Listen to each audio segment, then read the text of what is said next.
Bonjour à tous, nous sommes le lundi 25 août, nous sommes en direct et pour cette interview du matin, je reçois M. Isiaka Sangaré, militant du Front populaire ivoirien, président du courant idéologique Démocratie et Valeurs.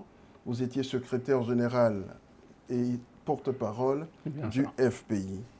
Bonjour et merci d'avoir accepté mon invitation. Bonjour et merci de nous avoir invités. Alors, Pascal Affi N'Guessan, vendredi dernier, a déposé son dossier de candidature à la présidentielle en tant que militant du FPI. Est-ce que vous le soutenez? Il est bien évident qu'au niveau du courant démocratie et valeurs, nous sommes des militants du Front populaire ivoirien. Mais l'environnement du parti, avec les différentes questions, notamment celles relatives à la gouvernance interne, aux différents choix, a entraîné une séparation dans la finalité, dans la vision. Et fort de cela, nous avons fait d'autres choix.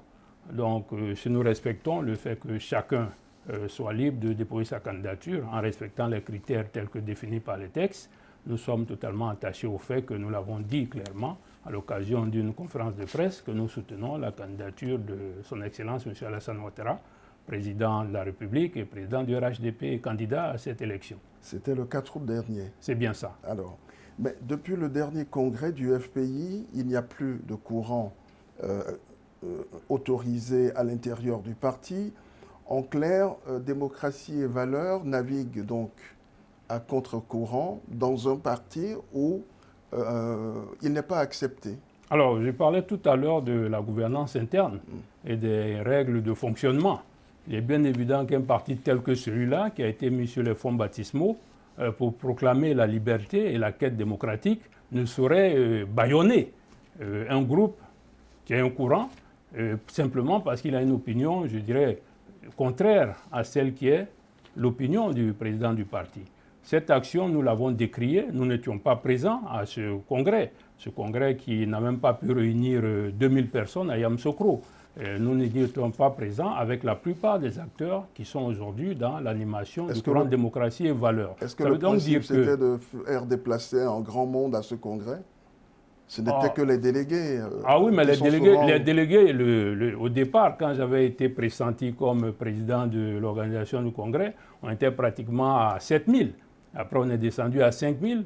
Et finalement, c'est 2000 personnes qui ont été réunies. Donc, vous voyez bien l'écart qu'il y a au niveau de cette situation. Vous parliez des divergences. Nous disons clairement qu'il y a des divergences, mais en réalité, ce congrès, dès lors que l'un des candidats, Dago Godé, qui est aussi membre du comité stratégique jusqu'à aujourd'hui au niveau du courant, a déposé un recours, ce congrès, il a été débouté au départ, mais il a encore interjeté appel.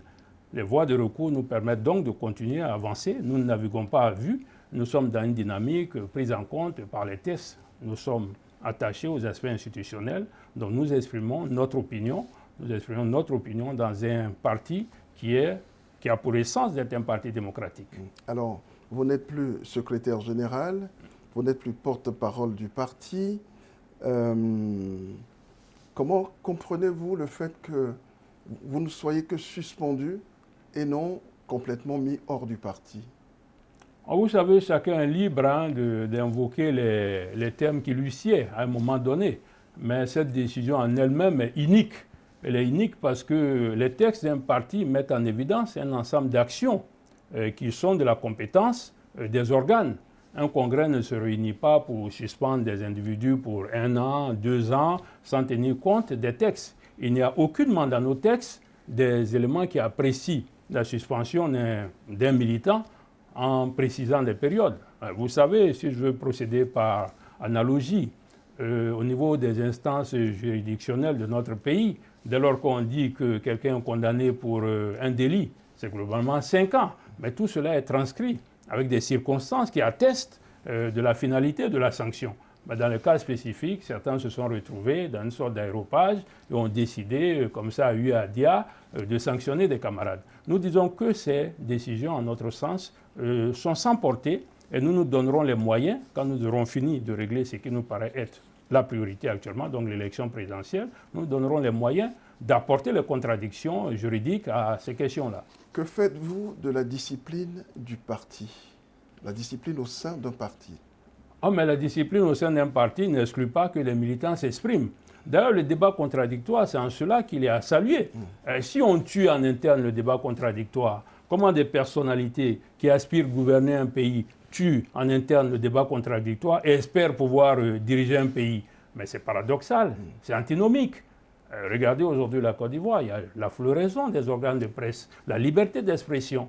Mais quand culturellement on n'est même pas prêt à gouverner les instances d'un parti politique, il est bien difficile de dire qu'on va se projeter à d'autres niveaux. La discipline n'exclut pas que nous puissions dire ce que nous pensons, et c'est ce que nous avons comme fondement de l'appartenance à un parti tel que le Front populaire ivoirien. J'ai 35 ans de parti politique, autant que beaucoup de nos camarades qui sont du comité stratégique et au-delà. Donc on ne peut pas bâillonner la liberté d'expression, on ne peut pas bâillonner la liberté de penser et croire qu'on peut diriger un État moderne. C'est totalement antinomique. Alors, vous naviguez donc à contre-courant. Est-ce que la décision n'aurait pas été beaucoup plus simple et plus cohérente d'ailleurs, soit de quitter le parti ou peut-être même de créer votre propre parti politique, ou carrément d'adhérer officiellement au RHDP? Alors vous savez, quand la Constitution reconnaît l'existence des partis politiques, c'est parce qu'on considère que ces partis politiques concourent à l'animation de la vie politique, que ces partis politiques sont des embryons de jeux démocratiques internes. Ce ne sont pas des biens patrimoniaux d'un ensemble d'individus qui décident à un moment donné de dire « bon, moi, parce que je ne suis pas d'accord avec tel aspect, je souhaite que vous sortiez ». Non, j'ai 35 ans de parcours politique. J'ai consacré du temps à la vie du Front populaire ivoirien. J'ai subi aussi des situations de par mon affiliation au Front populaire ivoirien. Je considère que c'est celui qui n'a pas le leadership qui sied qui devrait pouvoir en tirer les leçons. Le Front populaire aujourd'hui est dans une posture que tout le monde sait. Le PPACI est parti, le MGC en est sorti, nous-mêmes qui avons créé un courant en interne. Donc il est bien évident que ce parti-là aujourd'hui navigue à vue et que le pilotage n'est pas bon. Il faut donc changer de pilote. Vous avez quand même quelques contacts encore avec le président Pascal Afine-Guessant?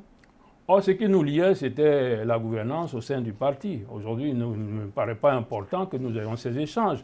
Nous avons atteint un point d'achoppement où culturellement, nous sommes totalement opposés sur la compréhension de la démocratie, sur l'expression du jeu démocratique. Donc, il est bien évident qu'en ce moment-là, il est difficile que nous continuions d'échanger. Est-ce que ce qui vous oppose est d'abord idéologique ou stratégique? Or, je dirais qu'il y a des aspects stratégiques. Il y a des aspects stratégiques principalement. Parce que sur la question du partenariat, qui a été la question on va en parler tout à l'heure, au nom de laquelle nous avons pris certaines postures, c'était une approche stratégique. Un parti qui est en perte de puissance, un parti qui n'a pas de capacité, un parti qui est exclu du jeu des autres partis politiques. Parce que je vais vous le dire, en 2021, quand on allait aux élections législatives, le PDCI et EDS, qui est par la suite devenu PPACI, avaient décidé d'aller ensemble en excluant le FPI. Et c'est fort de cela que l'idée du partenariat est née.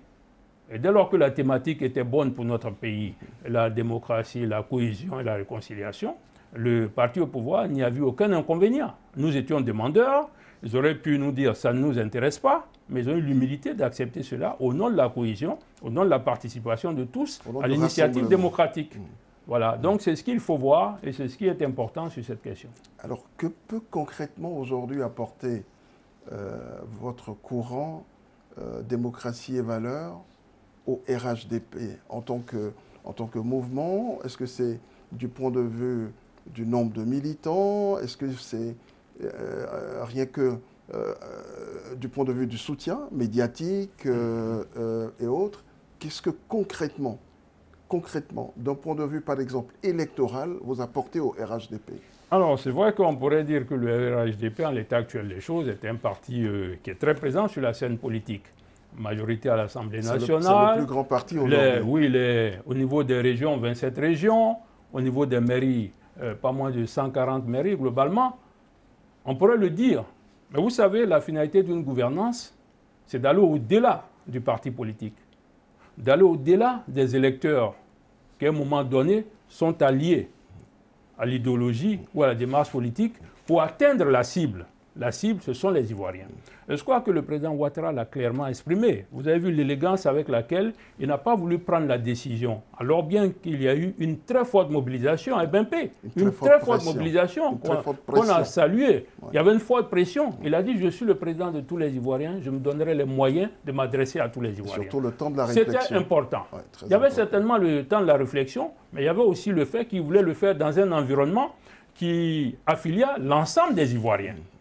Et c'est ce qu'il a fait, finalement. Et c'est ce qui certains pensaient même qu'il l'aurait fait peut-être à l'occasion de la fête de l'indépendance. Il a considéré que ce n'était pas le cadre. Il l'a fait avant. Donc je dirais que si on considère qu'on a réussi une gouvernance et que certains, même d'obédience différente, viennent soutenir l'action, c'est une action à saluer. Nous n'avons pas l'approche, je dirais, quantitative, la capacité du RHDP, mais nous avons une approche qualitative qui atteste de ce que ce bilan est favorable et que c'est un bilan positif.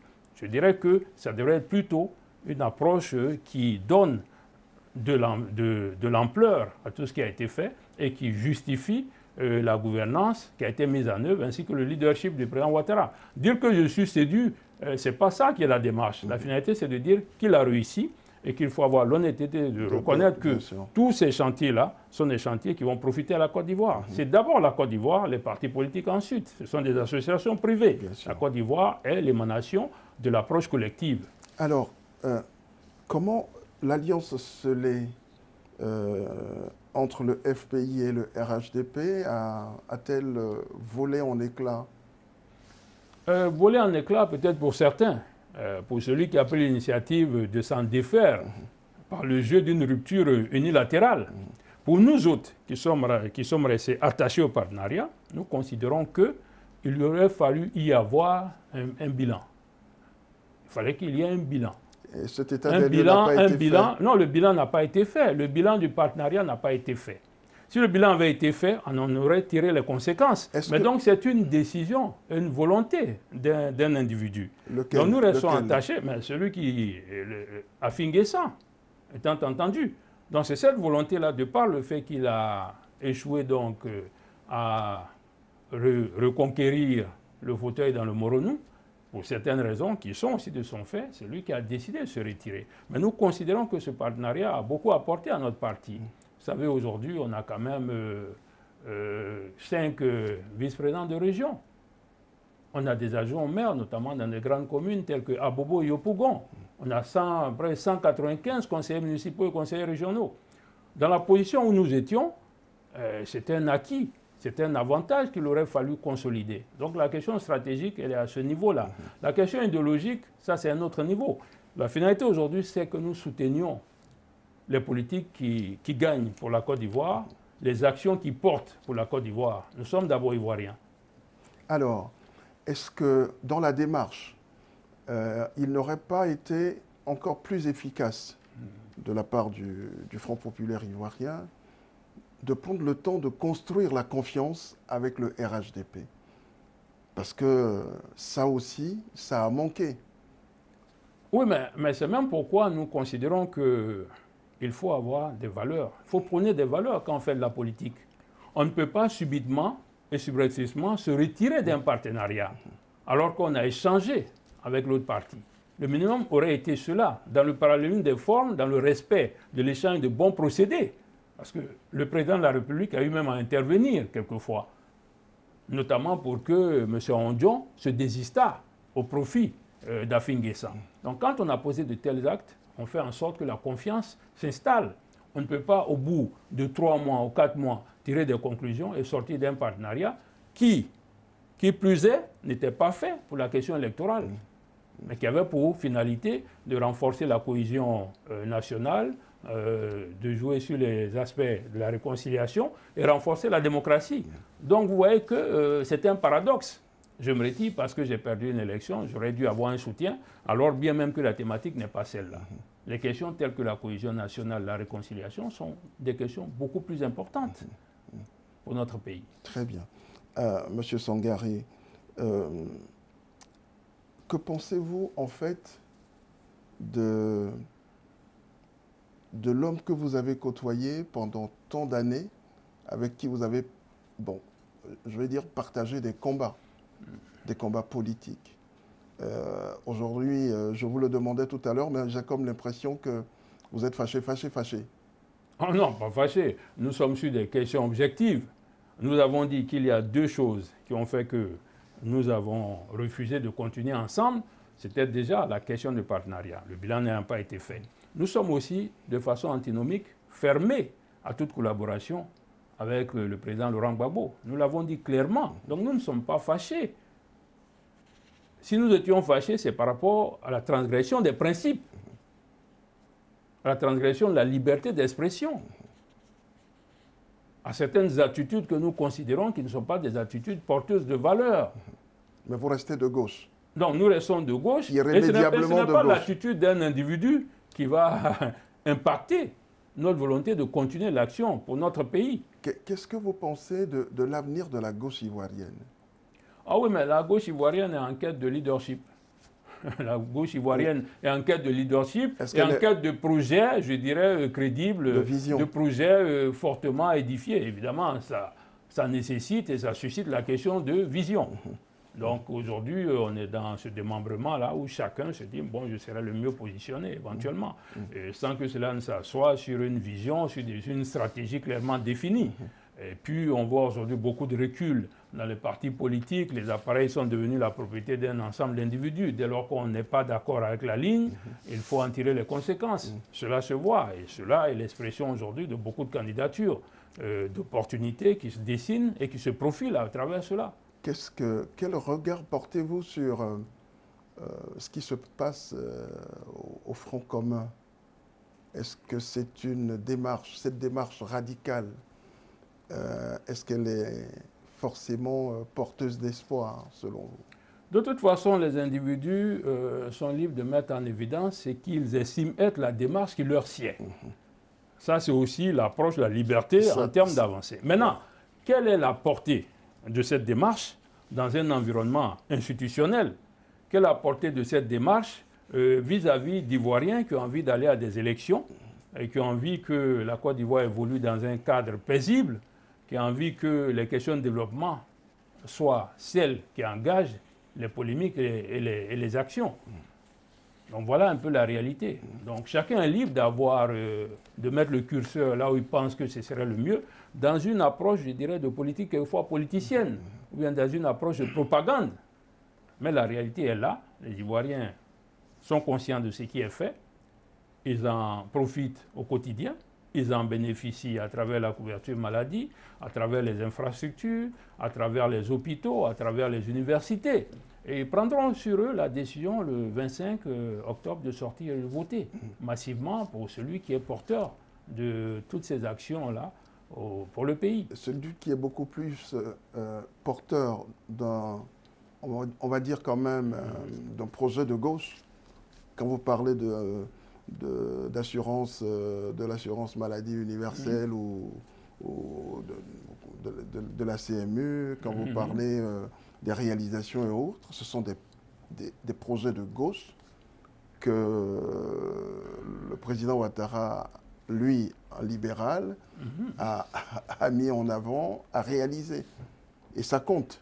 Oui, mais la finalité de la gouvernance, c'est de prendre en compte les attentes des populations. Les aspirations des populations. C'est-à-dire qu'il ne faut pas rester dans une approche dogmatique et ne pas tenir compte de ces aspects. D'ailleurs, il est bien difficile actuellement de mettre en œuvre seulement qu'une politique libérale. Les populations ont des attentes. Surtout en Afrique. Voilà, les populations ont des attentes au niveau du social, au niveau de l'école, au niveau de l'emploi des jeunes. Donc il est bien évident que ces aspects tels que la couverture, les filets sociaux productifs, toute autre initiative sont des initiatives qui sont les bienvenues. Donc nous sommes heureux que cela ait été mis en œuvre par le président Ouattara, même si c'était un projet. Parce que entre la mise en œuvre d'un projet, la vocation d'un projet, et la mise en œuvre, la réalisation, c'est deux choses totalement différentes. Les gens disent souvent, c'est moi qui ai pensé ceci, j'ai pensé cela, mais les Américains diraient, il y a le know-how, comment on le met en œuvre. C'est ça. Et ça demande de la technicité, ça demande une certaine compétence, une certaine connaissance. Et ce qui compte, c'est celui qui met en œuvre ce à quoi on a pensé. Le président Tidjane Thiam a enfin son certificat de nationalité. Alors, certains de ses partenaires, et non des moindres, rêvent de le voir sur la liste électorale. Ça vous fait Ça vous interroge? Alors moi, ce qui est important déjà, c'est que dans cet environnement, on a vu que les partis politiques ont la latitude d'exprimer leurs intentions à travers des marches, à travers des organisations. La liberté s'exprime aujourd'hui. Donc cette liberté s'exprime. Ça, c'est déjà un point essentiel. Évidemment, il y a eu quelques dérapages qu'il faut pouvoir rattraper. Il y a eu quelques escarmouches avec des propos qui n'étaient pas appropriés. Déplacés, oui. Voilà, qui n'étaient pas appropriés. Maintenant, le fait que le président Tidiane Thiam ait eu son certificat national 2, je dirais, c'est une lecture, mais il appartiendra au Conseil constitutionnel d'en décider.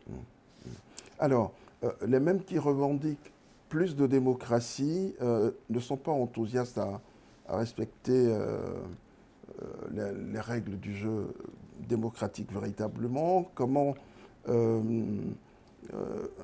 citoyen lambda aujourd'hui peut-il croire encore à la parole du politique? Ah oui, mais vous savez, la politique s'exerce dans un environnement avec des personnes qui, je dirais, mettent en œuvre leur crédit personnel ou se discréditent en fonction des approches. On ne peut pas dire qu'on est pour l'approche institutionnelle et aller contre la séparation des pouvoirs, chercher à influencer la décision du juge. On ne peut pas dire qu'on respecte l'institutionnel et vouloir imposer un dialogue politique alors qu'il y a des organisations qui ont été mises en œuvre au nom de l'approche démocratique et qui sont celles-là qui portent la décision à travers les procédures mises en œuvre par la Constitution. Donc la lecture, elle est là aujourd'hui. Donc ce que nous regardons... Donc c'est un problème de cohérence. Voilà, c'est cette question de cohérence et cette capacité-là. Voilà.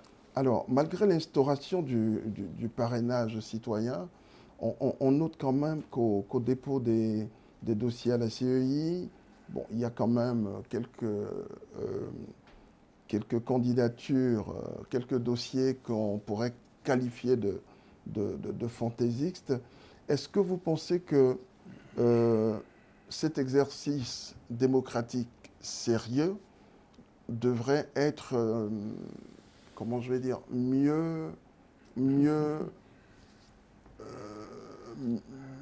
tenu? Ouais. Bon, il est bien évident que d'un côté, on a la démocratie, qui est un cadre d'expression où la liberté de penser, la liberté d'action, la liberté de mouvement... Parce que le parrainage était censé être un filtre. Se mettre en œuvre. Mais il est aussi évident qu'il faut respecter les principes en tant que tels. La CEI a dit, tout le monde dépose ses dossiers, quand bien même le dossier n'est pas complet. Peut-être qu'il faudra penser à un système où, avant de venir déposer, je dirais, de façon publique ces dossiers, on puisse scruter les différents dossiers en tant que tels et puis dire, bon, sur ces questions, c'est vrai, vous viendrez, mais on a la latitude, la certitude que certains éléments n'y sont pas. Il est bien évident que certaines candidatures n'iront pas au-delà de l'affichage, de la publicité que certains ont voulu porter sur leur personne ou leur personnalité. Donc beaucoup de candidatures n'iront pas au-delà. Donc le parrainage, c'est pour filtrer. Je crois que la séquence la plus importante, ce sera donc le Conseil constitutionnel. Pour le moment, il est permis à chacun, en fonction de ses velléités, d'aller déposer un candidat, quand bien même il ne remplirait pas les conditions, il les remplirait seulement peut-être à 5%. Voilà, c'est aussi ça le jeu démocratique. Si les citoyens veulent exister, quand bien même ils ne remplissent pas les conditions, eh bien c'est cela, la démocratie aussi, c'est quelquefois de faire des choses parce qu'on a envie de les faire tout simplement. Alors, demain, mardi, le président, le RHDP va déposer le dossier de candidature du président Ouattara à la CEI. Est-ce que vous y seriez? Il est bien évident que nous avons appelé à soutenir la candidature du président Ouattara. J'aurais bien voulu y être. Vous savez que l'organisation est faite à un certain niveau et les instances du parti avec tous les acteurs qui soutiennent, mais il est bien évident que certains de nos militants seront présents sur le parcours parce que c'est une action qui va entraîner une forte mobilisation. Donc nous sommes de cœur avec cette initiative-là. Est-ce que Démocratie et Valeurs prendra quand même une part active dans la campagne qui vient? Oui, mais il est bien évident qu'on le fera. Et je peux vous dire que Démocratie et Valeurs, c'est un courant qui est très bien implanté. Très bien implanté. Aujourd'hui, je tiens déjà même à saluer la plupart des autorités, les coordinateurs régionaux, les ministres, qui travaillent avec nos collaborateurs. L'Indénieux Duablin, au niveau donc de Lamé, au niveau de Boaké, au niveau du Sud Komoué. Donc on a beaucoup d'environnements comme ça où on a commencé à déjà travailler ensemble, notamment à Bobo. C'est donc dire que nous sommes sur le terrain et nous allons prendre entièrement et totalement notre part dans la dynamique de campagne. Ce que nous apportons en plus, ce sont des électeurs qui n'ont jamais voté pour le président Ouattara. Et ça, c'est important.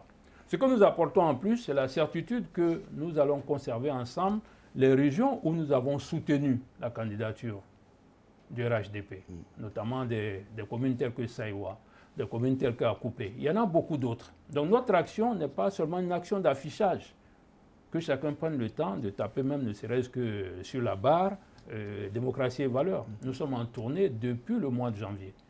Pour qui? Déjà pour affirmer le partenariat, et à partir de maintenant, nous allons ouvrir le jeu de la campagne. Nous allons ouvrir le jeu de la campagne pour le président Alassane Ouattara. Nous l'avons dit, et nous sommes totalement constants là-dessus, et nous soutenons cette candidature avec beaucoup de fierté. La fierté nationale nous y invite, avec toutes ces réalisations. Alors, il y a un écrivain anglais, Oscar Wilde, qui a une pensée que je partage avec vous. Il dit la meilleure façon de céder à la meilleure façon de résister à une tentation, c'est d'y céder. Est-ce que vous allez franchir le pas pour aller vers le RHDP en tant que militant? Mais vous savez, le président Ouattara, il est de culture anglo-saxonne. Vous me permettez d'insister juste... Non, je vais finir. Le président Ouattara, il est de culture anglo-saxonne. Et il a réussi sa mission pour la Côte d'Ivoire. Il a encore à apporter à la Côte d'Ivoire. Mais qu'est-ce qu'il gagnerait si dès lors qu'il part au niveau institutionnel, nous retournons dans le monopartisme? Mais ce ne serait pas une bonne lecture. D'autant plus qu'il a démontré son ouverture pour la démocratie. Mais regardez les plateaux télé. On critique la gouvernance du président Ouattara. Tant que c'est sur des éléments objectifs, ça ne pose pas de problème. Il y en a même qui vont au-delà. Mais personne n'est interpellé pour cela. Donc c'est quelqu'un qui a envie de mettre en œuvre une démocratie avec une approche participative, en incitant au débat contradictoire. Qu'est-ce que nous apporterions aujourd'hui en allant au RHDP? Mais il y a beaucoup d'acteurs du FPI qui veulent rester FPI en reconnaissant la gouvernance du président Ouattara. Il y a beaucoup de nos concitoyens qui nous approchent, qui veulent rester dans leur posture d'électeurs, mais en soutenant la gouvernance. Il ne s'agit pas seulement du RHDP, il s'agit de la gouvernance du président Ouattara. Il faut faire la différence à un moment donné.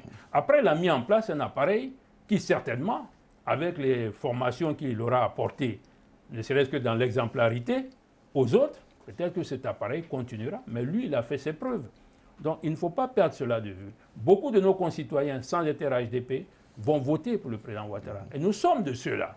Et c'est ce qu'il faut regarder. Il ne faut pas voir seulement, il y a beaucoup de compétences au RHDP. Qu'est-ce que nous on apporterait en plus? Mais nous, on apporterait une approche différente, parce que nous sommes de gauche, nous sommes des sociodémocrates, et nous pouvons faire avancer certaines questions, notamment celles qui portent sur l'humain. Très bien. C'est la fin de ce rendez-vous matinal. Demain mardi, nous vous ferons vivre le dépôt de dossier de candidature du président Alassane Ouattara, candidat du RHDP à la prochaine présidentielle. Ce soir, et nous consacrerons également ce soir-là, demain soir, une grande édition spéciale. Avec moi en plateau, il y aura bien évidemment nos traditionnels commentateurs de l'actualité politique. Mais déjà aujourd'hui à 15 h, je vous retrouve dans le QG de l'actualité. Avec nos invités, nous aborderons différents sujets d'actualité. Monsieur Sangaré, merci. Merci. Bonne journée de travail. À vous pareillement. Merci.